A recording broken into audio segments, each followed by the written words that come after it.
Hello बच्चों, चलिए प्रश्न को देखते हैं। सिग्मा तात्पर्य है योग i बराबर 1 से 20 तक साइन प्रतिलोम xi बराबर 10 पाई, तब सिग्मा i बराबर 1 से 20 तक xi बराबर होगा। यह हमको बताना है किसके बराबर होगा। तो देखिए, सबसे पहले हम यहाँ पे मुख्य अवधारणा देख लेते हैं। मुख्य अवधारणा के आधार पर हम क्या बोल सकते हैं, साइन प्रतिलोम x उच्चतम मान का परिसर लिख देते हैं हम सीधा-सीधा, का परिसर। परिसर जो है वह कितना होता है, y बराबर साइन प्रतिलोम x का परिसर -π/2 से +π/2 तक होता है। यह हमारे पास होता है।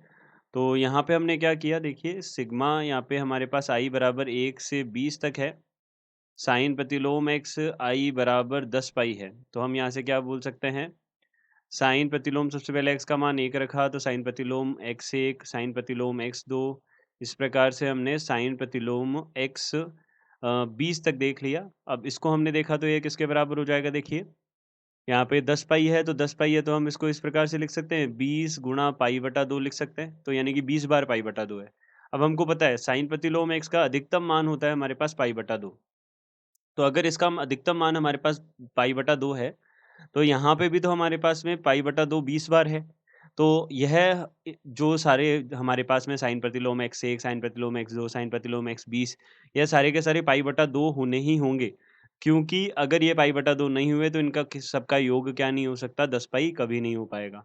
तो हमने बोला यहाँ से साइन प्रतिलोम x1 बराबर साइन प्रतिलोम x2 बराबर इसी प्रकार से सारे के सारे साइन प्रतिलोम x20 जो हैं, यह सारे के सारे किसके बराबर हो जाएँगे, π/2 के बराबर हो जाएँगे। यह हमारे पास बनेगा, तो हम यहाँ से बोल सकते हैं x1 बराबर कितना हो गया, देखिए साइन प्रतिलोम x1 का मान π/2 है, इसका मतलब x1 का मान 1 है, x2 का मान भी 1 है। इसी प्रकार से हमारे पास में सारे जितने भी हैं x10, सबका मान कितना हो जाएगा यहाँ से x20, इस सबका मान कितना हो जाएगा, 1 हो जाएगा। तो यहाँ से हम सबका अगर योग करेंगे तो यहाँ पे सिग्मा i बराबर 1 से 20 तक है, xi है, यह बराबर हो जाएगा x1 plus x2 plus dash dash कहाँ तक हो जाएगा, x20 तक हो जाएगा।